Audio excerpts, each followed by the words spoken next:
वालिदैन हैं उनको अपने बच्चों से जो है नफसियाती तौर पर उनको कैसे डील करना चाहिए? आपको एक्शंस दिखाने हैं, वो बातों वाली बात टाइम ख़त्म हो गया है। एक तो खुद करना पड़ेगा, रोल मॉडल बनना पड़ेगा। अगर आप रोल मॉडल नहीं बन सकते तो फिर वो आपकी बातों का कोई इफेक्ट नहीं है। जेनजी के ऊपर ज़हनी दबाव जो है उनके ऊपर पिछली नस्लों से ज़्यादा है या सिर्फ सोशल मीडिया का जो है नुमाया किरदार है उसके अंदर जो है दबाव?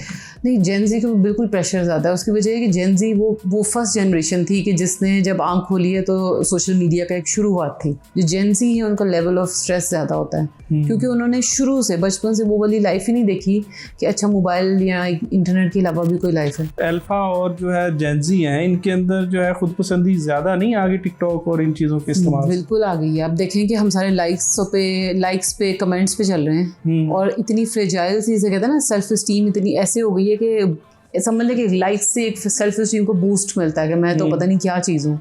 और टिकटॉक ने तो बिल्कुल ही काम ख़राब किया है जब उसको हाथों पे टीवी और इस पे लॉन्च कर दिया गया मीडिया पे और सारा। तो खुद पसंदी डेफिनेटली उससे ज़्यादा हुई है। आप देखें कि जितने लाइक्स आते हैं उतना हम अपनी खुद पसंदी में आते हैं, पता नहीं हम कितने अच्छे हैं। आपको क्या लगता है कि आजकल के जो बच्चे हैं उनको सबसे ज़्यादा लत किस चीज़ की है? मोबाइल, यही चीज़ आपके सामने screen in any form, mobile, iPad ले लें, जो भी है, हर तरफ स्क्रीन्स। और ख़तरा किस चीज़ से है? सेम चीज़ से। ऑटिज़म का इलाज मुमकिन नहीं है, क्योर नहीं होता ये, लेकिन ये मैनेज इतना अच्छा हो जाता है कि आपको लगता नहीं कि वो बच्चे के अंदर कभी वो सिम्टम थे अगर टाइम पे इलाज शुरू कर दें। इसलिए आपने 3 साल का वेट नहीं करना होता बच्चे के 3 साल में डायग्नोसिस होगा फिर इलाज शुरू करेंगे। जैसे ही आपको कोई ऐसा सिम्टम नज़र आया वहाँ से अगर पेरेंट्स ने अर्ली इंटरवेंशन जिसे कहते हैं इलाज करना शुरू कर दिया तो उसका वो सिम्टम उतनी ही जल्दी उसकी अलामत इम्प्रूव होना शुरू हो जाती है।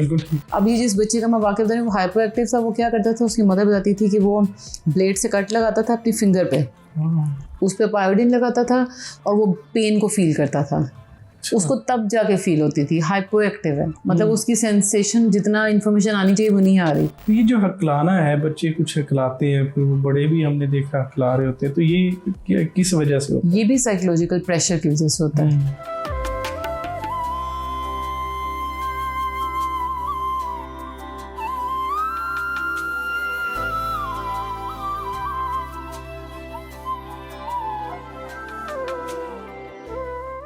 अस्सलाम वालेकुम, आप अंदाज़ नजम में खुशामदीद। मैं जी नजम और आज जो मेहमान शख्सियत हमारे पास मौजूद हैं वो कई हवालों से जो है उनका नाम अहम है, माहिर नफ्सियात हैं, ऑटिज़म के अंदर उनकी पीएचडी है और इसके अलावा एजुकेशनिस्ट हैं और जो हमारा चेयरपर्सन है डिपार्टमेंट ऑफ एजुकेशन यूएमटी की। और आए हम इनसे कुछ सवालात करते हैं जिसके ज़रिए हम कुछ जनरेशन्स के मतलब जो मालूमात है वो इनसे लेते हैं और ऑटिज़म के ऊपर हम कुछ डिस्कशन करेंगे। तो आइए मिलते हैं डॉक्टर आमिना आरिफ से। अस्सलाम वालेकुम डॉक्टर। जी वालेकुम सलाम। अच्छा डॉक्टर साहब, पहले तो बताइए आप यहाँ पे आई हैं अंदाज़ नज़र में, आपको ये सेटअप और ये चीज़ें कैसी हैं? जी मुझे ये सेटअप बहुत अच्छा लगा और बहुत कंफर्टेबल लगा। हर अंदाज से ये बहुत कंफर्टेबल है, आपकी वो सेटिंग भी और ओवरऑल, क्योंकि कुछ जगह होती है जहाँ पे आपको बैठ के इतना अच्छा फील नहीं होता, तो यहाँ आते एक बड़ी अच्छी सी एक खुशगवार सी फीलिंग है इवन शाम के टाइम, लेकिन बड़ा अच्छा फील हो रहा है। बहुत शुक्रिया। अच्छा हम स्ट्रेट टू द पॉइंट पहले हम डिस्कस करेंगे जनरेशन्स को। तो मुझे बताइए कि ये आज के जो बच्चे हैं वो समझदार ज़्यादा हो गए या उनके अंदर सब्र ख़त्म हो गया? आजकल के जो बच्चे हैं जिसको अगर आप जनरेशन के हवाले से देखें तो इस जनरेशन को कहते हैं जनरेशन अल्फा। तो वो समझदार तो है, समझदार आप ये कह सकते हैं उनको बस इन्फॉर्मेशन बहुत ज़्यादा है। मतलब जो पहले इन्फॉर्मेशन हमारे पास कभी सोचा नहीं था कि इतनी ज़्यादा इतने छोटे से बच्चों में हो सकती है, जो कि 5-6 साल का बच्चा भी इस वक्त 30-40 साल के जो एक पर्सन के पास इन्फॉर्मेशन होती है वो उसके पास होती है। लेकिन इसके साथ साथ एक नेगेटिव साइड ये भी है कि उनके अंदर सब्र और इंतज़ार वो वाली चीज़ें कम है। उनको उधर क्विक डिसीजंस और क्विक चीज़ें चाहिए होती हैं। तो वो एक प्लस पॉइंट भी है कि इन्फॉर्मेशन ज़्यादा, लेकिन दूसरी तरफ सब्र की कमी है, वो बिल्कुल है। बिल्कुल ठीक हो गया।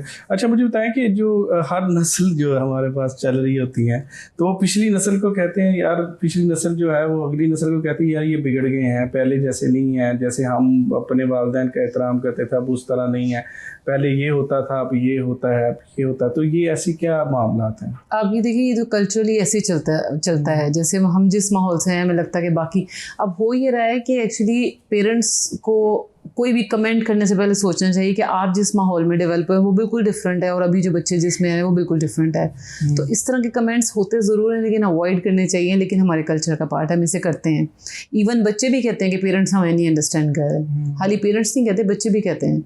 तो ये इसी वजह से है कि ना पेरेंट्स उनकी जगह पे आकर समझने की उस तरह से कोशिश कर रहे हैं ना बच्चे, लेकिन जो समझते हैं वो इस तरह की चीज़ों से ज़रा दूर हैं अभी भी, इस तरह के कंपैरिजन से। वरना ये पेरेंट्स जब इस तरह की बात करते हैं तो बच्चा अलग से कुछ ज़्यादा प्रेशर भी फील करता है कि पता नहीं मैं ऐसा क्या इनकी एक्सपेक्टेशन को फुलफिल नहीं कर रहा जो ये चाह रहे थे। तो इसका नफ्सियाती तौर पर कोई असर होता है?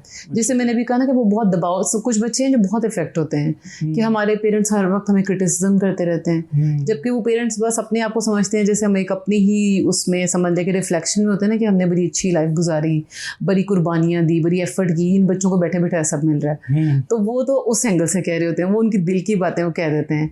बच्चे के ऊपर कहीं ना कहीं आता है कि हर वक्त मुझे टॉन्ट करते रहते हैं, हर वक्त मुझे फील करवाता है कि मेरी कोई, कह सकते हैं ना कि कोई उस तरह से मैं शायद अहम नहीं हूँ या मेरे अंदर कोई इस तरह की कमी है जो मुझे हर वक्त एक इस तरह के ताने सुनने को मिलते हैं। पेरेंट्स सोच रहे होते हैं जैसे पहले वो समझ जाते थे ना अपने पेरेंट्स की इस तरह से बोलने से कि मेरे कोई खास मोटिवेशन आ जाएगी। आजकल के बच्चे मोटिवेशन ज़रा कम और वो ज़रा ज़्यादा फील करते हैं और फिर वो आहिस्ता आहिस्ता पेरेंट्स से दूर होकर फ्रेंड्स की तरफ जाने लग जाते हैं कि ये तो जब देखो ऐसे बोलते हैं, तो क्यों ना फिर हम उन लोगों में जाएं जो हमें पसंद करते हैं, जो इस तरह के ताने नहीं देते। तो नफ्सियाती इफेक्ट तो बिल्कुल होता है, असर होता है। अच्छा, जेनजी जो हैं, जेनजी के ऊपर मैं सवाल है मेरा कि वो ज़हनी दबाव जो है उनके ऊपर पिछली नस्लों से ज़्यादा है या सिर्फ सोशल मीडिया का जो है नुमाया किरदार है उसके अंदर जो है दबाव?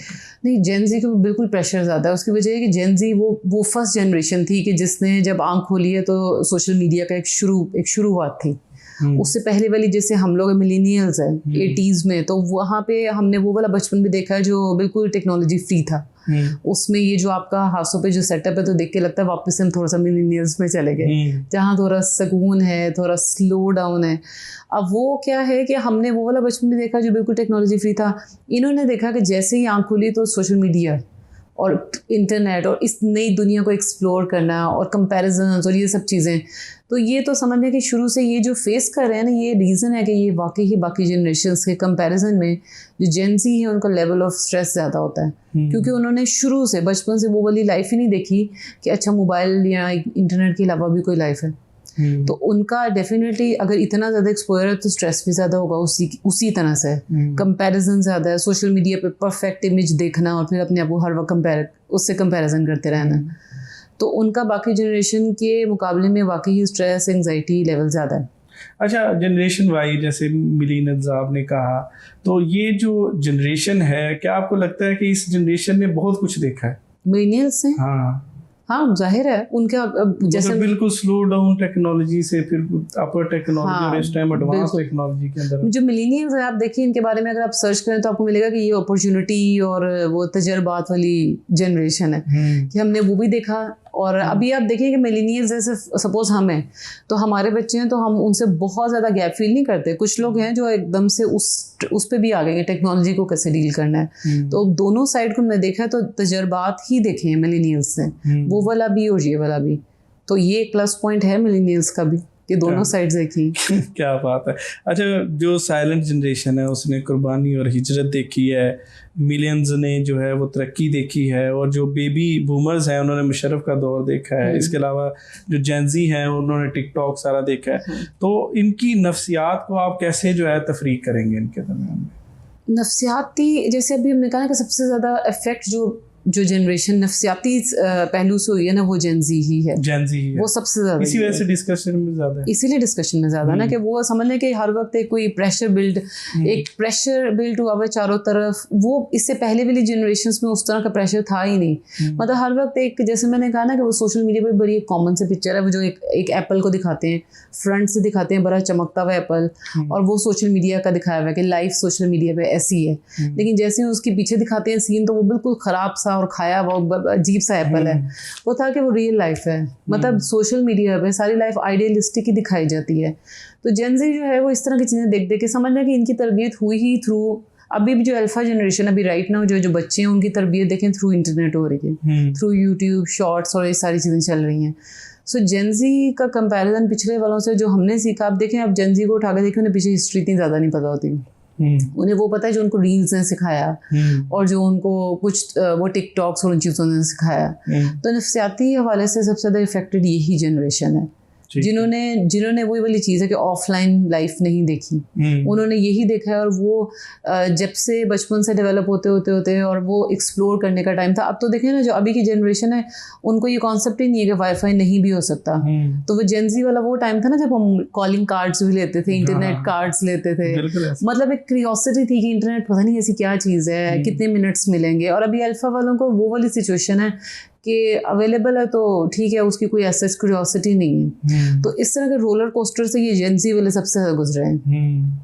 अच्छा, इसी हवाले से सवाल है कि जो जेंजी है तो इनको इनकी नफ्सियात ज़ाहिर है हम डिस्कस कर रहे हैं, तो ख़ास तौर पर मैं डिस्कस करूँगा जब वालिदैन कहते हैं कि भाई हम तो अपने दौर में ये करते थे, जिसका जिक्र भी आपने किया, तो इससे नफ्सियाती तौर पर ये कितने के इफेक्ट होते हैं और क्या इनकी जो है किस तरीके से इसको कवर करना चाहिए? जैसे कि आप देखें, कोई मशीन भी अगर आपने चलानी हो न्यू तो उसका मैनुअल साथ होता है, उसका प्रोसीजर होता है, उसको चलाना कैसे, और हम वो सीखते भी हैं। बिल्कुल ठीक है। लेकिन जेनजी एक ऐसी जनरेशन, अब जैसे वो पेरेंट्स जिन्होंने इस तरह से नहीं देखा टाइम, जो वो बच्चे मतलब बच्चों की जगह पे आकर आपको समझने से बजाय आप इस तरह से ताने दें और वो सब, क्योंकि वो इफेक्ट होते हैं। है तो पेरेंट्स ही ना, वो चाहे जितना मर्जी कहें, लेकिन एक बगावत की फीलिंग ज़्यादा आ जाती है। जैसे मैंने कहा ना कि वो अपनी कंपनी ही चेंज करने की कोशिश करते हैं, वो आइसोलेट हो जाते हैं और ज़्यादा फ्रेंड्स के क्लोज हो जाते हैं जो जेनजी हैं, क्योंकि उन्हें लगता है कि मैं अपने या फिर अपने को रूम में बंद कर लेंगे। आप कभी भी देखें, ऑब्जर्व करें तो मोस्टली जेनजी जिनकी पेरेंट्स ज़रा ज़्यादा इस तरह की बातें करते हैं, वो अपने आप को कमरे तक महदूद कर लेते हैं। वो अपने जो भी काम है, पढ़ाई है, ऑफिस है, जो भी, वहाँ से आएंगे और कमरे में बंद, और वहाँ से उठेंगे वहाँ और कहेंगे कि थोड़ी देर के लिए बैठे, और वहाँ पे भी 2-3 बातें सुनने को मिल गई कि तुम तो बैठे टाइम वेस्ट करते रहते हो हर वक्त। ये तो इफेक्ट, ये सारे साइकोलॉजिकल इफेक्ट ही हैं कि वो अपने आप को बिल्कुल कट ऑफ कर लेते हैं। जब उन्हें पता चल जाता है कि पेरेंट्स तो अब समझ नहीं रहे, इनके पास बैठेंगे तो ये बातें सुननी, तो कम से कम टाइम स्पेंड करें। लेकिन अब वो ये कोपिंग करने के बावजूद भी उनके यहाँ पे तो प्रेशर ही होता है ना, क्योंकि फैमिली से आप दूर होते जा रहे हैं। तो नफ्सियाती दबाव पेरेंट्स से जितनी बात करते हैं, वो पेरेंट्स को उनके लेवल पे आगे, जैसे मैंने कहा ना, मशीन चलाने के लिए आपको मैनुअल सीखना है, तो इन बच्चों को डील करने के लिए आपको उनके लेवल पे किसी हद तक आना पड़ेगा, ये सोचते हुए कि जो हम बोल रहे हैं उसका इफेक्ट उस पर क्या हो रहा है। जो हम सोच रहे हैं वो नहीं होना कि उसने कोई समझ लेना है और वो जैसे हम समझ लेते थे, वो वाली अंडरस्टैंडिंग नहीं है जेनजी की। अच्छा, एजुकेशनिस्ट भी हैं आप, तो इस हवाले से मैं पिछले दिनों मैंने एक रिजल्ट कार्ड शेयर किया अपना ही, उसमें मार्क्स ज़ाहिर है उस दौर में हमारे जो जनरेशन वाई के जो मार्क्स हैं वो उतने की होते थे, देते ही असातिज़ा उतने थे। आजकल जो है अल्फ़ा और जेनजी के मार्क्स बहुत ज़्यादा आते हैं, तो ये रिवर्स नहीं हो जाता कि हम तो आपसे बहुत ज़्यादा नंबर लिए हो, हम तो आपसे ज़्यादा ज़हीन है। जैसे मैंने कहा नहीं, उनको तो बनी बनाई चीज़ें प्लेट्स में मिल रही हैं और हमें हमारा भी मजाक बनाया जाता है। वो जैसे कहते हैं कि अंधेरों में बैठ के लैंप्स की लाइट में पढ़ा, तो वो कहते हैं दिन की रोशनी में पढ़ लेते हैं। मतलब ये आज देखिए ना, बच्चों का रिजल्ट आया, मेरा शायद कल परसों में आया, अभी 10वीं क्लास का भी आया, तो उनके 1200 में से 1193 नंबर हैं। तो मतलब ये बहुत ज़्यादा एक्चुअली अब देखिए, एजुकेशन की प्रायोरिटी भी चेंज हो गई। अभी हमें ज़्यादा लोग चाहिए, स्टूडेंट्स। एक्चुअली सॉरी टू से, बट एजुकेशन भी एक अब थोड़ा सा ना वो बिजनेस मॉडल पे चला गया है। पहले और तरह की स्टडीज़ होती थी जिसमें बच्चे को सिखाना और तरबियत, टीचर की भी प्रायोरिटी होती थी। अभी क्या है, बिजनेस मॉडल ज़्यादा है, कितने स्टूडेंट्स आ गए, कितनी फ़ी जमा हो गई, नंबर ऑफ स्टूडेंट्स काउंट करो, तो उसमें ऐसे नंबर दे देना, नंबर ले लेना, उस तरह का कमाल नहीं है। हम भी फिर अपने आप को तसल्ली देते हैं कि ये वो कमाल नहीं है। जैसे मैंने कहा ना, वो भी मजाक बनाते हैं ना, कि जब उन्हें कहते हैं कि आपको क्या पता हम कैसे रातों के अंधेरे में पढ़ते थे, लैंप की लाइट में जैसे कहते हैं, तो वो जेनजी मजाक बनाते हैं कि आप दिन की रोशनी में पढ़ लेते हैं, आपको क्या ये एग्जाम्पल सेट करनी थी। तो पहले था कि हम अर्न करते थे चीज़ें, अब मिल रही हैं, अब अर्निंग नहीं है। बिल्कुल ठीक है। अच्छा, जो क्या कहते हैं वालिदैन हैं, उनको जो है अल्फ़ा और जो जनरेशन जी के जो बच्चे हैं, अपने बच्चों से जो है नफ्सियाती तौर पर उनको कैसे डील करना चाहिए? जैसे मैंने कहा ना कि आप समझे कि वो उसकी जगह पे आकर आपको रखना पड़ेगा, एम्पैथी जिसे कहते हैं, उसकी जगह पे आपको किसी हद तक रखना पड़ेगा। ये नहीं कह सकते कि आप 100% चेंज हो जाएंगे, लेकिन जैसे आप अपने ही वो जो एक अपने माइंडसेट से कि जो हम पहले बोलते थे, अब बच्चा हमारे पे इफेक्ट हो जाता था, हमारे पेरेंट्स बताते थे तो हम समझ जाते थे और सर झुका सुन लेते थे। ये जनरेशन वो नहीं है। दूसरा ये कि जो अल्फा वाले हैं, वो ऐसे ऐसे क्वेश्चन लेके आते हैं पेरेंट्स के पास कि पेरेंट्स उनको चुप नहीं करवा सकते। वो क्वेश्चन कहीं से, मतलब वो विदाउट एनी रीज़न नहीं आते। जो बच्चे हैं अभी अल्फा वाले, 6, 7, 8 साल के बच्चे हैं, वो आपके पास इस तरह का सवाल लेके आएंगे कि जो पेरेंट्स कहेंगे कि ये तो इसकी एज का ही नहीं है। तो अब आप उसको चुप नहीं करवा सकते, क्योंकि आप जवाब नहीं देंगे ना, वो नेक्स्ट रील ढूंढ के लाएगा और आपको जवाब देगा। तो आपको थोड़ा सा उस एक क्लोज था जो एक माइंडसेट है, उससे भी निकलना है कि इस एज में ये नहीं बताना, इस एज में ये। अब उनको पता है सब, आपने सिर्फ उनको फैसिलिटेट करना है कि किन वर्डिंग में आपने बताना है। और जो वो पूछ रहे हैं उनको थोड़ा सा वही सब्र उनको सिखाने के बजाय मैं थोड़ा सा खुद रखना है अपने अंदर कि अब ये जनरेशन वो नहीं है जिसकी बैठ के बातों से तरबियत होगी। आप उनको वो चीज़ें करके दिखाएंगे जो आप चाहते हैं कि ये करें। जैसे मोबाइल इतनी बड़ी मुसीबत बनी हुई है आजकल, एडिक्शन है, स्क्रीन टाइम, ये वो। बच्चे से आप कहते हैं छोड़ दो रात को सोया करो ये, और खुद माँ बाप सारे लेटते हैं और सब स्क्रीन पे है, ईच एंड एवरीवन स्क्रीन पे है। कैसे घर का सबसे छोटा बच्चा वो छोड़ देगा? तो ये देखना है आपने कि अब आप जो बोलते हैं, बोलने से अब तरबियत नहीं होनी। आप उसको बिठा के 4 घंटे भी समझा लेंगे ना, कुछ फर्क नहीं पड़ना। अब आपने उसके साथ डील करना है, तो वो जो आप चाहते हैं वो करे, वो करके दिखाएं। मतलब आपको एक्शंस दिखाने हैं, वो बातों वाली बात टाइम खत्म हो गया है। एक तो खुद करना पड़ेगा, रोल मॉडल बनना पड़ेगा। अगर आप रोल मॉडल नहीं बन सकते तो फिर वो आपकी बातों का कोई इफेक्ट नहीं। जैसे एग्जांपल है ना कि बच्चे से कहते हैं झूठ बोलना बुरी बात है, और बाद में उसी बच्चे से कहते हैं जाओ बाहर गेट पे पापा के दोस्त हैं, उसे को पापा घर में नहीं है। तो आप उसे खुद ही वो उसको कहते हैं वो कॉग्निटिव डिसोनेंस, कॉग्निटिव कॉन्फ्लिक्ट में आ जाता है कि ये बात ठीक थी जो पहले सिखाई थी, ये जो भी करवाई ये ठीक थी। तो आपका अगर रोल मॉडल ही गलत हो गया ना। वैसे भी action speaks louder than words, है ना? बिल्कुल।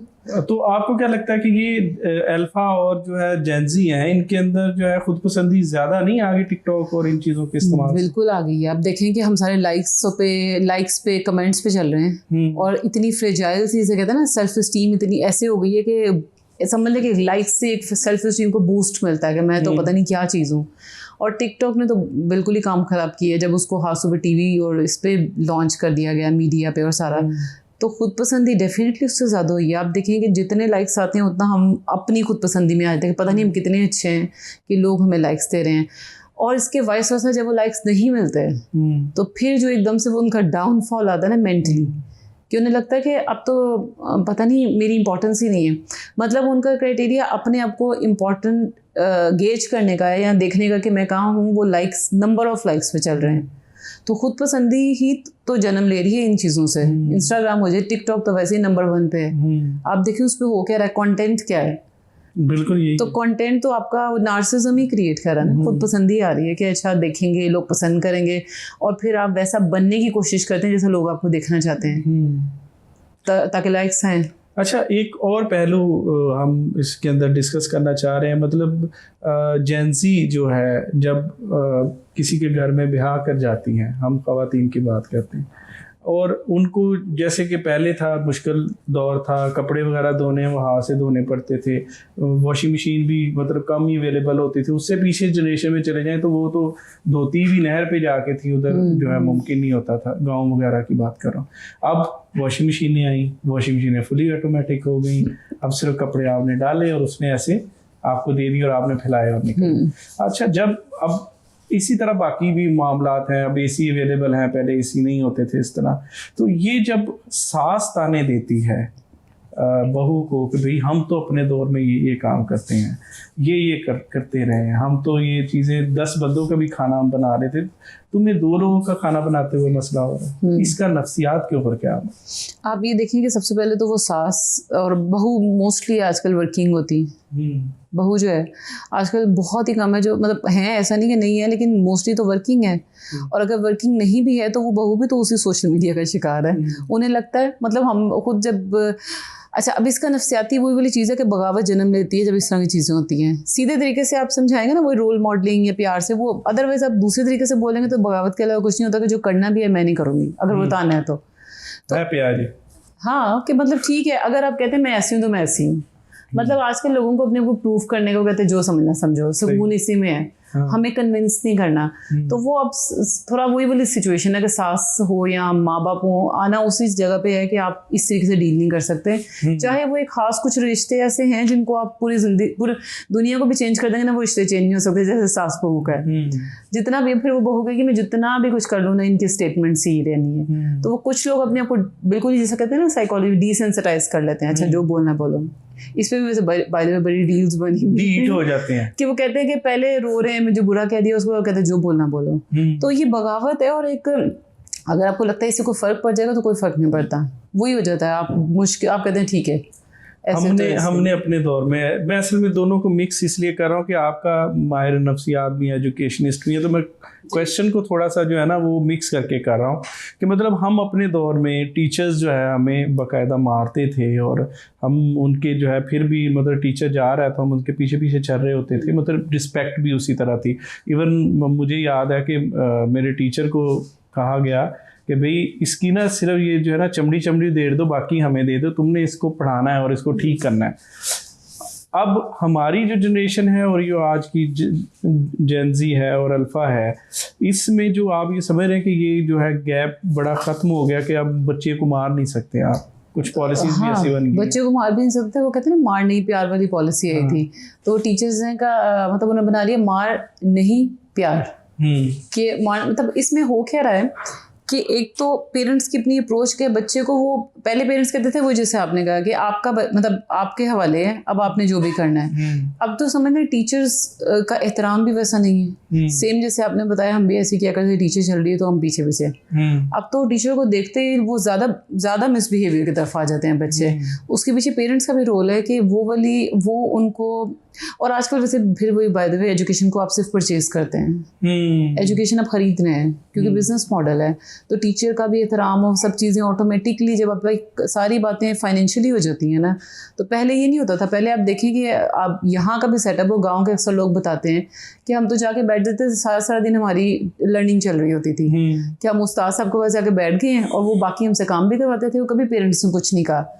अभी क्या है कि पेरेंट्स जो हैं वो भी उसको डीमोटिवेट करते हैं इस चीज़ के लिए कि अगर वो कुछ बच्चा एहतराम करता भी अपने पेरेंट्स के, तो पेरेंट्स कहते हैं कि तुम्हें इससे डरने की ज़रूरत नहीं है।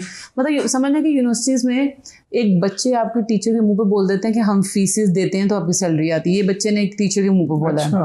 मतलब इससे पैथेटिक क्या होगा कि उसने बोला कि हम फीस नहीं देंगे तो आपकी सैलरी आनी भी नहीं है। इस तरह की एक लेवल आ गया। तो ये वजह यही कि एटिकेट्स और वो सब चीज़ें, सोशल मीडिया अपनी जगह पे, लेकिन ये सारी तरबियत फिर भी घर से आती है। मतलब अगर आपके घर में भी ये चीज़ ख़त्म हो गई है और बच्चे से कहते हैं, ऐसे पेरेंट्स कहते हैं कि हम बड़े फ्रेश माइंड के हैं, और वो ना बच्चे अपने पेरेंट्स का एहतराम कर रहे होते हैं और उसी तरह से ना वो अपने टीचर्स का एहतराम कर रहे होते हैं, और पेरेंट्स उनको ना घर में इस चीज़ से रोकते हैं। जैसे एक मैं अभी रिसेंटली एक केस था, तो उनका छोटा सा बच्चा, वो कहते हैं कि हम कहीं जाते हैं रेस्टोरेंट में कहीं पे भी, तो हम अपने बच्चों को कोई नहीं रोकते, वो चीज़ें तोड़ रहे हैं, कुछ कर रहे हैं, वो कहते हैं ये तो बच्चे और कहेंगे किसे। यहाँ से एक बुनियाद शुरू होती है कि आप अगर उसको वहाँ कहीं पे भी बैठना एथिकली नहीं सिखा रहे और वो आपका लिहाज नहीं कर रहा, तो वो टीचर वगैरह भी लिहाज नहीं करेगा। टीचर तो सेकंड स्टेप पे आ रहे हैं ना। तो ये हाल ही टीचर नहीं, पेरेंट्स की तरफ भी ये चीज़ें चेंज हो गई हैं कि वो एहतराम, वो डर।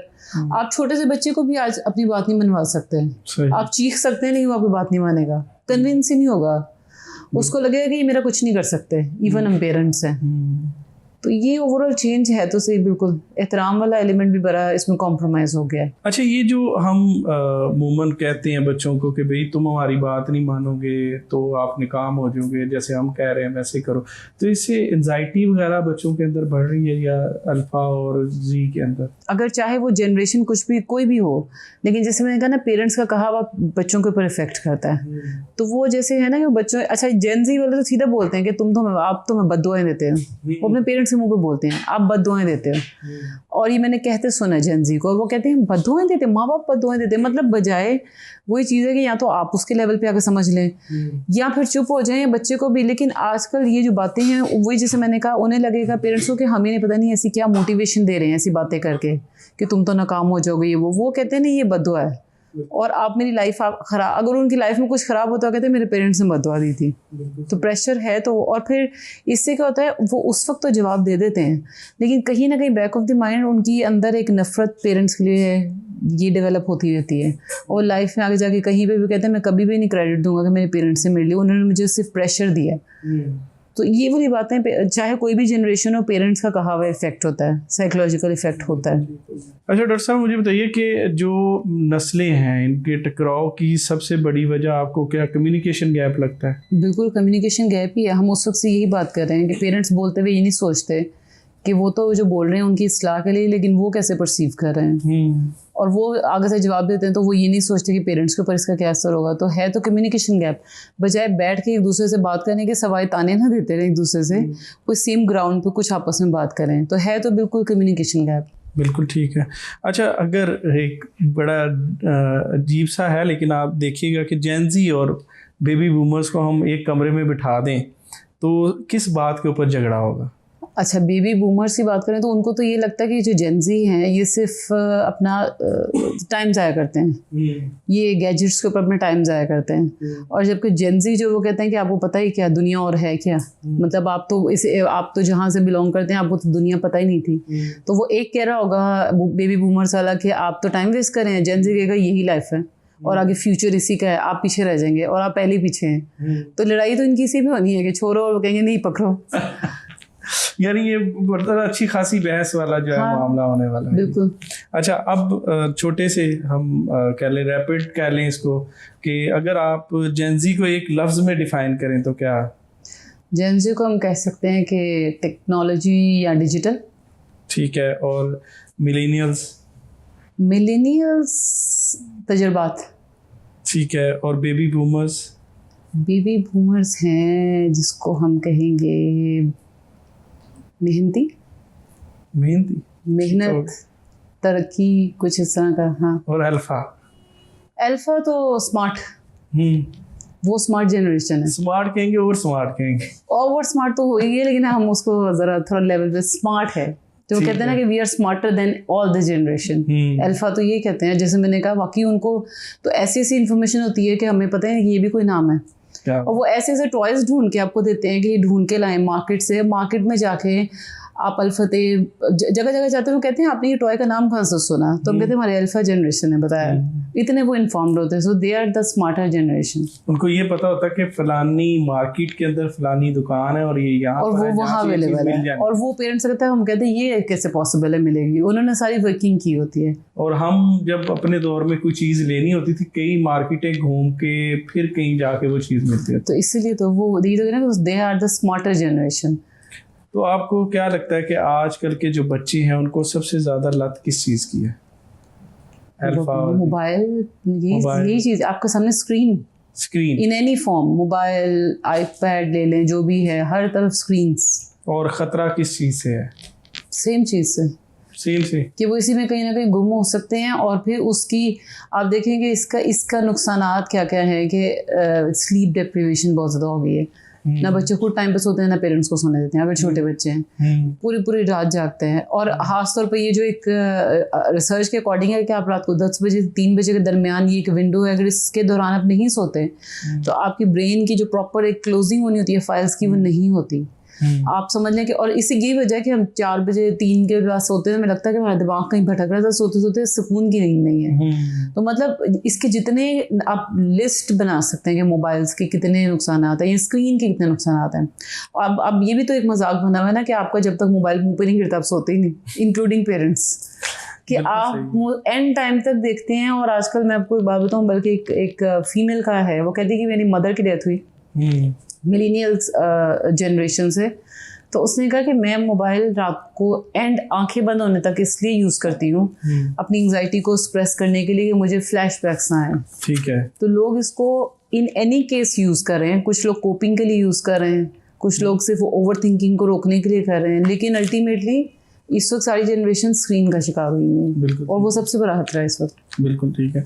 अच्छा डॉक्टर साहब, हम अब ऑटिज़म की तरफ बढ़ेंगे और ये हमारा दूसरा कह लें सेशन है या दूसरा जो है, इसके मुताबिक हम आपसे इंफॉर्मेशन लेंगे। तो सबसे पहले मुझे बता दीजिए कि ऑटिज़म क्या है और तिब्बी ज़ुबान में इसे कैसे बयान किया जा सकता है? अच्छा, ऑटिज़म आप उसे कह सकते हैं एक ज़हनी कैफियत है जो एक टिपिकल ब्रेन से हटके है, जिसमें ये कोई बीमारी नहीं है। पहली बात तो ये कि ये क्लियर है, ये कोई बीमारी नहीं है, ये सिर्फ एक ज़हनी कैफियत है। ये बच्चे अपनी लाइफ वैसे गुजारते हैं लेकिन इसका अंदाज़ थोड़ा डिफरेंट है क्योंकि उनकी ब्रेन की वायरिंग थोड़ी डिफरेंट हुई हुई है। तो आप तिब्बी ज़ुबान में जैसे इसको सिंपल इसको कहते भी हैं कि न्यूरो डेवलपमेंटल डिसऑर्डर है, अगर इसको सर्च करें, और वैसे कहते हैं कि डिफरेंट एक ज़हनी कैफियत है। तो ये है, बीमारी नहीं है, और ये एक इस तरह की हालत है जिसमें बच्चे के अंदर कुछ अलामात होती हैं, जैसे कि उनकी जो बिल्कुल कॉमन एक बच्चे देखने में जो नज़र आएंगे, उनकी जो 3 मेजर अलामात होती हैं कि एक तो ये कि उनका सोशल इंटरेक्शन वैसा नहीं होता जैसे बाकी बच्चे। अगर कहीं बैठे हैं किसी जगह तो वो बैठना मुश्किल हो जाता है, वो लोगों से ज़्यादा इंटरेक्शन करना पसंद करते हैं, खासतौर पर छोटे बच्चे।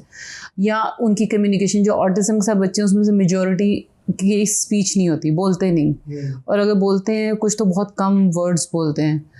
थर्ड इनका ये कि इनकी रेपिटेटिव बिहेवियर बहुत ज़्यादा होते हैं, कि जैसे अगर वो बच्चा है वो हैंड फ्लैपिंग करता है ऐसे है, या फिर वो आगे पीछे से बॉडी रॉकिंग, जिसको स्टिमिंग भी कहते हैं, एक ही वर्ड्स को बार बार बोलना। तो ये 3 मेजर सिम्टम नज़र आते हैं इन बच्चों में।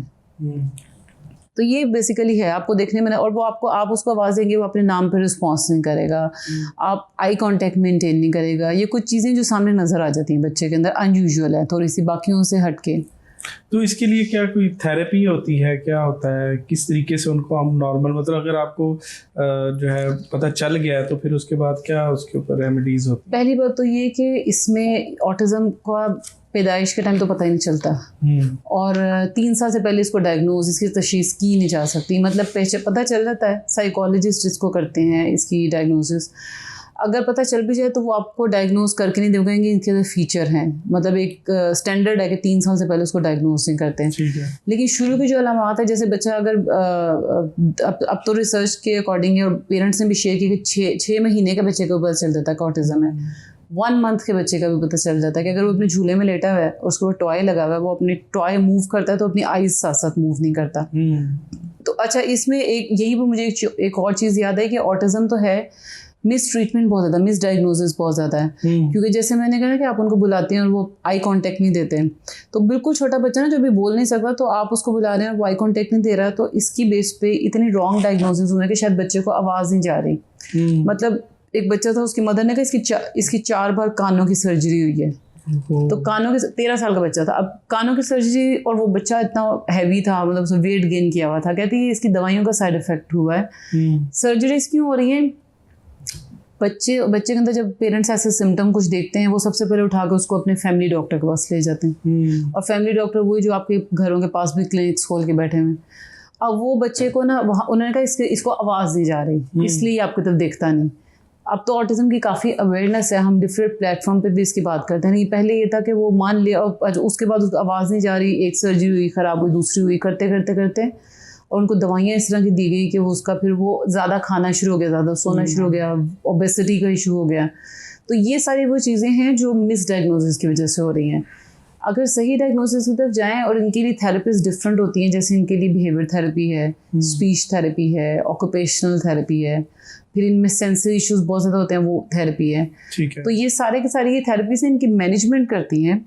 जो एक चीज़ क्लियर करने की ज़रूरत है वो ये कि ऑटिज़म का इलाज मुमकिन नहीं है, क्योर नहीं होता ये, लेकिन ये मैनेज इतना अच्छा हो जाता है कि आपको लगता नहीं कि वो बच्चे के अंदर कभी वो सिम्टम थे, अगर टाइम पे इलाज शुरू कर दें। इसलिए आपने 3 साल का वेट नहीं करना होता बच्चे के, 3 साल में डायग्नोसिस होगा फिर इलाज शुरू करेंगे। जैसे ही आपको कोई ऐसा सिम्टम नज़र आया, वहाँ से अगर पेरेंट्स ने अर्ली इंटरवेंशन जिसे कहते हैं इलाज करना शुरू कर दिया, तो उसका वो सिम्टम उतनी ही जल्दी उसकी अलामत इम्प्रूव होना शुरू हो जाती है। बिल्कुल ठीक है। तो कोई एक इलाज नहीं है, डिफरेंट थेरेपीज़ हैं, और वो किस बच्चे को कितनी देर के लिए चाहिए वो इंडिविजुअल चाइल्ड पे डिपेंड करता है। सही। अच्छा, ये मौरूसी बीमारी है या ये कोई माहौल की वजह से ही ऐसे? अच्छा, ऑटिज़म का ना ये एक डायलेमा है कि ऑटिज़म का कोई एक अभी तक कॉज आइडेंटिफाइड नहीं है। ठीक है। उस पूरी दुनिया में इस पर रिसर्च हो रही है, लेकिन अगर अभी तक नंबर 1 पे कोई अगर कॉज आइडेंटिफाइड हुआ तो वो जेनेटिक्स है। लेकिन वो कहते हैं कज़न मैरिजेस में डिसेबिलिटी होती है, लेकिन कुछ कज़न मैरिजेस ऐसे हैं कुछ भी नहीं होता, बिल्कुल नॉर्मल बच्चे हैं। तो वो जेनेटिक्स नंबर 1 पे है, लेकिन इसकी कोई अभी तक कॉज आइडेंटिफाइड नहीं है। जैसे हम कहते हैं ना कि कोविड का जब तक पता नहीं चला था कि कैसे कंट्रोल करना, हम वैक्सीनेशन नहीं बना पाए। अभी भी कोविड एग्जिस्ट करता है और हम उसकी प्रिकॉशन कर लेते हैं, हमें पता है कैसे मैनेज करना है। इसका पता ही नहीं कि ये हो क्यों रहा है। तो इसलिए इसका कंट्रोल नहीं हो रहा है। यानी इसका कोई टेस्ट और असेसमेंट जो है वो कोई है इसका टेस्ट असेसमेंट बिल्कुल है, लेकिन ये नहीं कह सकते कि रीज़न फाइंड आउट हो जाएगा। वो टेस्ट असेसमेंट वो है कि ऑटिज्म है, किस लेवल का है। तो उसके लिए उनकी जैसे सबसे पहले तो उनकी एक कोई टेस्ट नहीं, मतलब उनकी डेवलपमेंटल हिस्ट्री देखी जाती है, फिर इनकी बिहेवियर देखी जाती है, ऑब्जर्वेशन। बिहेवियर्स का मतलब जो वो एक्शन, जैसे मैंने कहा कि नज़र आ जाता है बच्चा नॉर्मल, आप इसको आम फहम लैंग्वेज में या ज़ुबान में कहेंगे कि वो अपनी दुनिया में आपको नज़र आएगा, इंटरेक्शन नहीं कर रहा। जैसे वैसे बाय द वे आजकल जो बच्चे स्क्रीन यूज़ कर रहे थे वो जैसे नज़र आते हैं। ये वजह है कि अगर आपको पता हो कुछ अर्सा पहले वर्चुअल ऑटिज्म का एक बड़ा वो नाम था, वर्चुअल ऑटिज्म। वर्चुअल ऑटिज्म वो कहते थे स्क्रीन की वजह से ऑटिज्म हो जाता है, जबकि वो फिर वो ख़त्म भी हो गई। वो ये बात ही सिर्फ एक ऐसे था कि वो प्रूव नहीं हुआ, क्योंकि स्क्रीन की वजह से बच्चे की कम्युनिकेशन लिमिटेड हो जाती है। जैसे आप देखें घरों में भी बच्चे स्क्रीन यूज़ कर रहे होते हैं छोटे, तो आप उनको जितनी मर्जी आवाज़ें देते हैं वो रिस्पॉन्स नहीं करते हैं। तो वो ऑटिज्म जैसे फीचर्स आ जाते हैं, लेकिन ऑटिज्म नहीं होता। तो उसमें बिहेवियर से बात थी कि बिहेवियरल ऑब्जर्वेशन प्लस उनकी हिस्ट्री प्लस स्टैंडर्ड बने बनाए एक टेस्ट अवेलेबल हैं, लेकिन वो टेस्ट बताते हैं कि ऑटिज्म का लेवल क्या है, ऑटिज्म है या नहीं है। कॉज नहीं आइडेंटिफाई करते। डायग्नोज करने का तो होती है, कॉज आइडेंटिफाइड करने की नहीं है। और जैसे मैंने कहा ना कि बच्चे की पहले डेवलपमेंटल हिस्ट्री देखी जाती है। मतलब एक हमारे कल्चर में एक और बड़ी चीज़ है कि बच्चा अगर देर से बोलना शुरू करता है, वो ऑटिज्म का भी एक सिम्टम है। लेकिन कल्चरली कहा जाता है कि कोई बात नहीं, इसके पापा भी देर से बोले थे, इसके नाना दादा भी देर से बोले थे, तो वेट कर लें। तो वो जो वेट एंड सी वाला टाइम है ना, वो अब नहीं करना चाहिए, क्योंकि जब हमें पता है, बल्कि एक रिसर्च में था, पता नहीं वो कितना ठीक है, कि 2030 तक हर बच्चा ऑटिज्म के साथ होगा। अच्छा। मतलब इतना अलार्मिंग है कि अगर ऐसा है तो इट मीन्स कि आपको नज़र अपना आंखें खुली रखनी है कि अगर कोई सिम्टम ऐसा आ रहा है कि बच्चे की स्पीच डिले हो रही है, वो आपको रिस्पॉन्स नहीं कर रहा, उसका इंटरेक्शन वैसा नहीं है, उसकी कुछ रेपिटेटिव हरकत ज़्यादा हैं, तो आपको फ़ौरन ही उसको पिक करके वहीं पर ही, ये स्पीच वाला तो मल्टीपल फैमिलीज़ में सुनने को मिला है कि जॉइंट फैमिली में खासतौर पर ये कि वो कहते हैं कि बच्चा देर से बोला, कोई बात नहीं, बोल लेगा। तो ये उसका एक बहुत मेजर सिम्टम है कि अगर आपका बच्चा एक तो बोलना देर से शुरू किया, या बोलते बोलते उसकी स्पीच रिवर्स हो गई, या तो वो वर्ड्स पे आ जाता है या बिल्कुल ख़त्म। और जो बच्चे बिल्कुल छोटे बेबलिंग करते हैं ना, वो इनिशियल आवाज़ें निकालते हैं, छोटे बच्चे बिल्कुल जो झूले में है बिल्कुल, वो बेबलिंग में नहीं होती है ऑटिज्म में।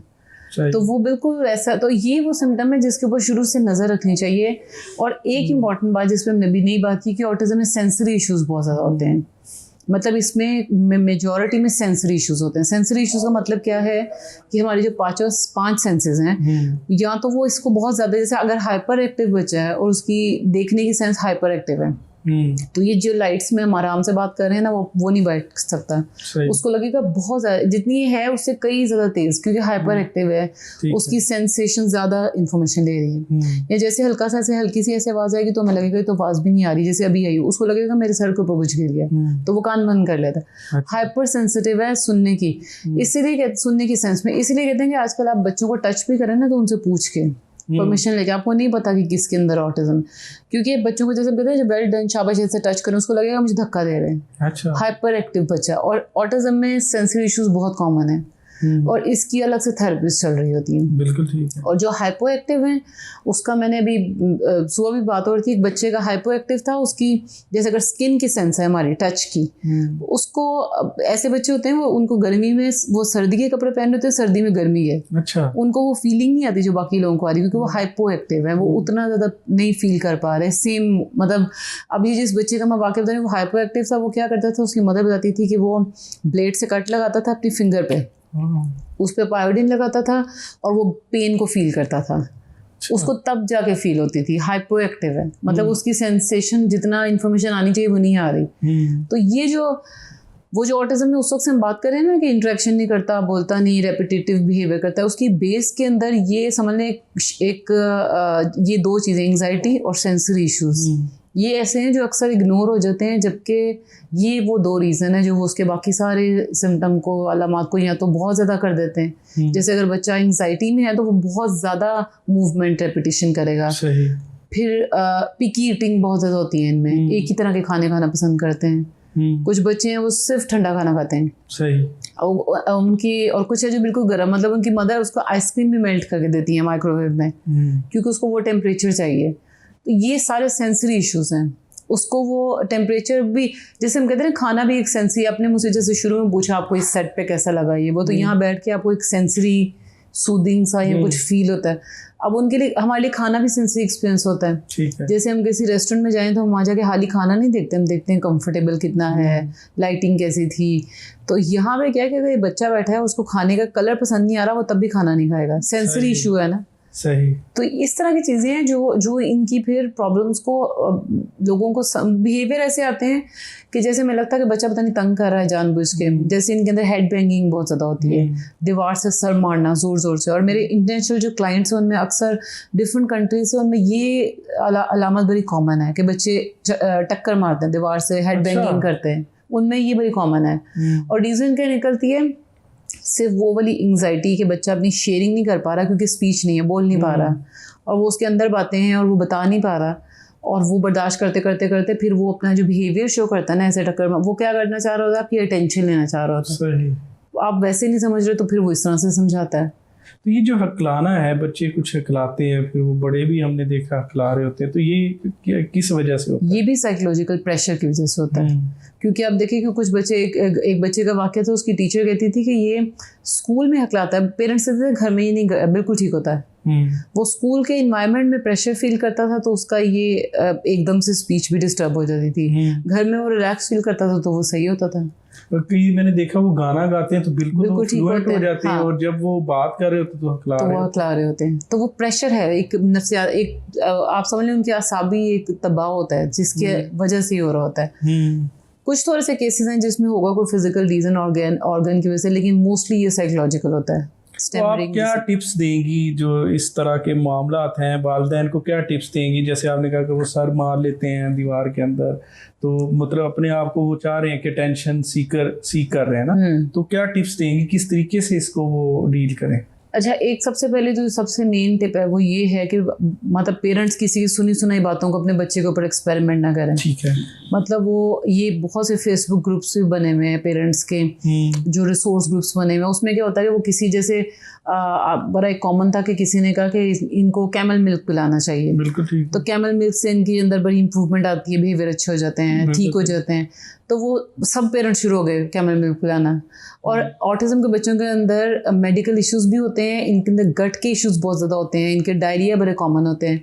तो वो सब के सब, एक किसी ने कहा कैमल मिल्क तो सब शुरू हो गए, और बाद में फिर बच्चे जिस तरह से बीमार होना शुरू हुए, और जो उनके अंदर वो, तो सुनी सुनी बातों पर नहीं आना चाहिए। और अगर किसी के बच्चे के ऊपर कोई थेरेपी इस तरह से इफेक्ट की, तो जरूरी नहीं कि आपके बच्चे पे भी कर जाए। बिल्कुल ठीक। इसको मैं बार बार कहती हूँ कि 1 चाइल्ड एट अ टाइम। आप सिर्फ अपने बच्चे, एक बच्चे को एक टाइम पे, थेरेपिस्ट को भी और पेरेंट्स को भी, एक बच्चे को देखना कि उसकी क्या नीड्स हैं। तो और दूसरा ये कि पेरेंट्स को पता चल जाता है, अगर पेरेंट्स समझना चाहे कि बच्चे के बिहेवियर के पीछे वजह क्या है, अगर आप उसकी वजह फाइंड आउट कर लेना, तो उसके जो बिहेवियर्स आपको डिस्टर्ब कर रहे होते हैं, चैलेंजिंग बिहेवियर है, जिसको आप मिसबिहेवियर भी कहते हैं पेरेंट्स के, ये बदतमीजी करता है, संभाला नहीं चाह रहा, उसके पीछे अगर आप सही रीज़न फाइंड आउट कर लेना, मतलब बिहेवियर के प्रॉपर फंक्शंस होते हैं कि अगर हेड बैंगिंग तो एक चीज़ थी ना, वो अपने आप को बाइट कर रहा है, तो पीछे फंक्शन है, हो सकता है उसके सेंसरी इश्यूज हैं, उसको कोई चीज़ च्यू करनी है, जैसे वो टीदर बच्चे लेते हैं। तो मतलब पेरेंट्स अगर वो सही फंक्शन फाइंड आउट कर लेना कि ये क्यों आ रहा है बिहेवियर, 4 मेन रीज़न होते हैं। या तो अटेंशन चाहिए, या उनको स्केप चाहिए होता है किसी जगह से। मतलब वो चाहते हैं कि कुछ लोग बैठे हैं ना, तो वो कुछ ऐसा करेंगे ताकि उस पेरेंट्स कहें तुम जाओ यहाँ से, या उसको निकाल दें वहाँ से, और वो वही चाह रहा होता है। तो मतलब अगर आप रीज़न फाइंड आउट कर लेना सही वाला अपने बच्चे का, तो आप उसका बिहेवियर कंट्रोल कर सकते हैं, मैनेज कर सकते हैं घर में।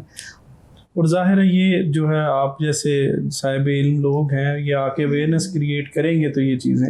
और मैं बहुत से सर्टिफिकेट कोर्सेज करवाती हूँ, उसमें पेरेंट्स ना सिर्फ पाकिस्तान से ज्वाइन करते हैं, पाकिस्तान के बाहर से भी। सही। इवन एक मदर, तो मैं उससे बड़ा हमारे लिए एक एग्जाम्पल है कि 22 ईयर्स का बेटा है उनका ऑटिज्म के साथ, स्पेन में वो है, ऑनलाइन कोर्स ज्वाइन करती हैं। सोचो उस मदर की एज कितनी होगी, लेकिन वो सिर्फ क्या कर रही है, यही चीज़ें लर्न कर रही है। अच्छा, मैं कैसे मैनेज करूँ पूरे घर में। उसने उनके लिए विजुअल स्केड्यूल्स लगाए हुए अपने बच्चे के लिए। विजुअल स्केड्यूल क्या है कि ये जो ऑटिज्म के बच्चे हैं ये विजुअल लर्नर हैं, जो चीज़ें देखेंगे वो लर्न करेंगे। तो वो जैसे अगर टीथ ब्रश भी करना है, हैंड वॉश भी करना है, तो जहाँ पे इनका हैंड वॉशिंग एरिया है वहाँ पे उन्होंने फ्लैश कार्ड्स के साथ जो सीक्वेंस का लगाया था, पहले ये क्या करना है, फिर क्या करना है, फिर वो बच्चे देखते हैं और वो इंडिपेंडेंटली ग्रेजुअली लर्न कर लेते हैं। तो वो ये जो जैसे आपने कहा ना, वो मदर्स जो लोग और मदर्स इस पे बहुत, फादर भी नहीं मदर्स ज़्यादा बहुत एफर्ट करती हैं अपने आप को एम्पावर करने की। और बेसिकली पेरेंट्स को अपने आप को एम्पावर करना है, तभी आप ऑटिज्म को हैंडल कर सकते हैं। वरना आप सिर्फ थेरेपिस्ट पे छोड़ देंगे तो फिर वो उसका कोई एंड नहीं है। अल्टीमेटली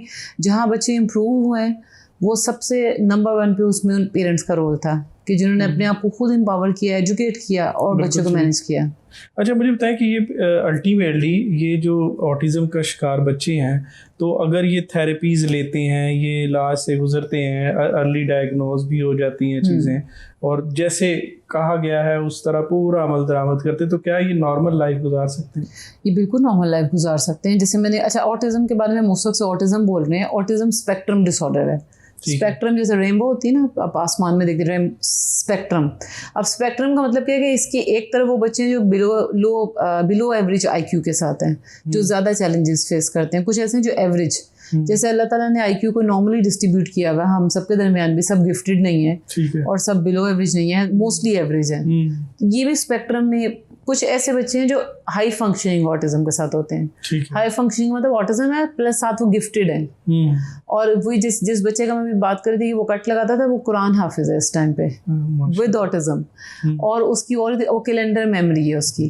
कैलेंडर मेमोरी क्या है कि जैसे मैं उससे कहूँ कि अच्छा मेरा बर्थडे इस डेट पे आ रहा है, अगले साल दिन क्या होगा वो आपको सेकंड्स में बताएगा। आप पूछें कि मेरा बर्थडे का डेट ये है, बताओ 2026 में डे क्या होगा, विद इन सेकंड्स आपको बता देगा।